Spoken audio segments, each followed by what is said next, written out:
Now, this is what I like to see. Hard work and dedication. This is the type of mentality I like in my sports.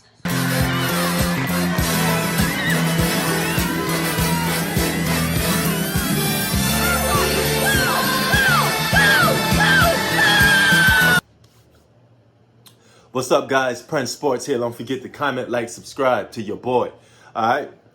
Check this out, man. Hope everybody's having a good day.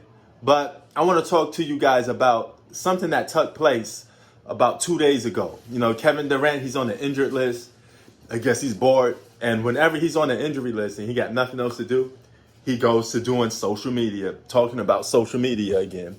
And, you know, going back at fans, going back and forth, debating with fans, okay? Now, one guy called him out and says, I never seen a guy in the league carried as much as Kevin Durant. You will never be as great as people, as you want people to think you are, okay?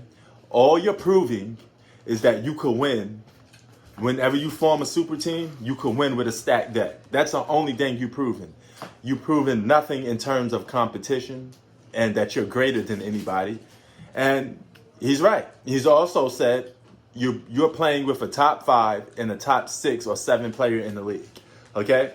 Another thing that he's right about. My nigga. So here's how it goes, man. The more talent you build around yourself, especially if you go out and get superstar style talent and you want recruiting it, it's going to hurt your legacy. Okay? And Kevin Durant busts back and says, let me guess, it hurts my legacy, huh? Yeah, it does, because you have no other big comeback other than saying that, because you know it does, all right? Now, the media may sit there and say, oh, Kevin Durant's a champion, you know, and they're going to make narratives and probably excuses when you win a championship with the Brooklyn Nets, what you will, because it's expected, okay? But here's the thing. The people, the fans, you're never going to get their respect the way you want to get their respect. Nigga!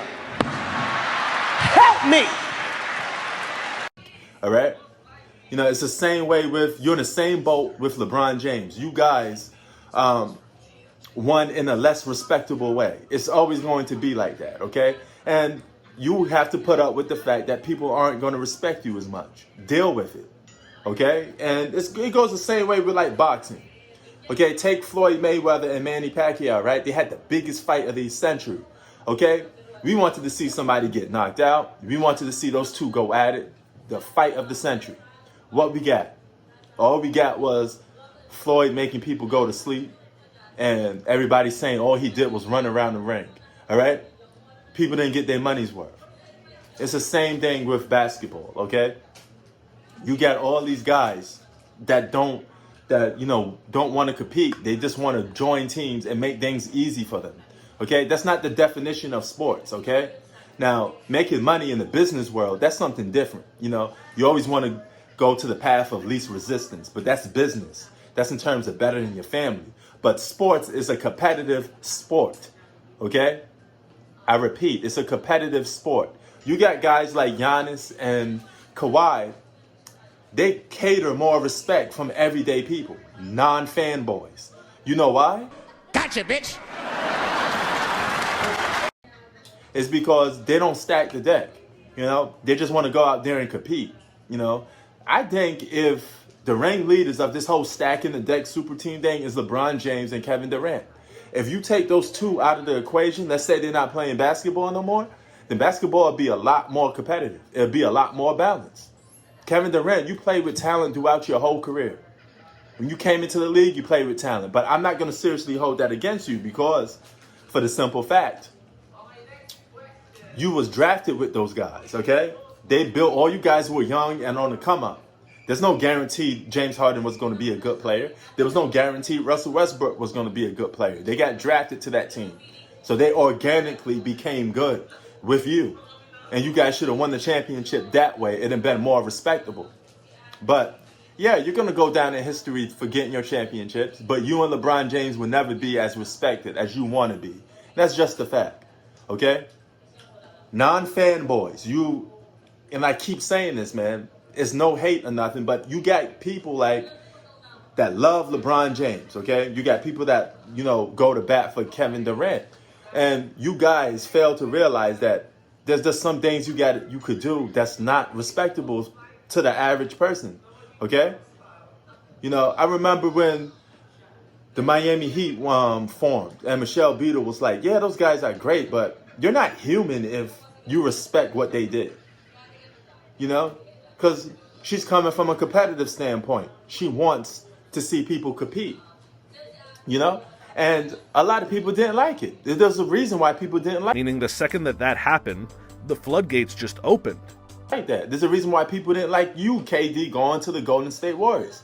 And there's a reason why people don't respect you on the Brooklyn Nets now. It'd be a different story if you won the championship with Kyrie Irving and you guys had a bunch of role plays and you earned it that way. You got your Pippen, you got your Jordan. Cool. That's a competitive balance, you know, form of basketball. But we're never going to respect what LeBron James and Kevin Durant are doing for the most part, you know? We think you guys are great players, but if you're so great, then why do you constantly need to add another superstar, this, that, and the third? It just doesn't make any sense, you know? LeBron does have one thing over Kevin Durant. He won a championship with Anthony Davis, a non-super team. That's one championship. But the rest, you know, how much are we going to respect those? You know, the Miami whole Heat debacle, nobody respects that. Nobody respects the Golden State Warriors championships. That's just an average general fan that isn't fanboys. All right? It's just the facts of the matter, man. You just got to get used to it. And you got to accept that people don't respect you going about doing things in a cowardly or non-competitive fashion, okay? It's like you see a guy, you know, the same thing you see going on now. You see young kids pushing elderly people and all that stuff. You got something in your brain got to click and be like, I don't respect that. You know, you want to push somebody. Won't you push somebody your own age? You know why you won't do it? Because they will push back and they will give you spoke that you don't want.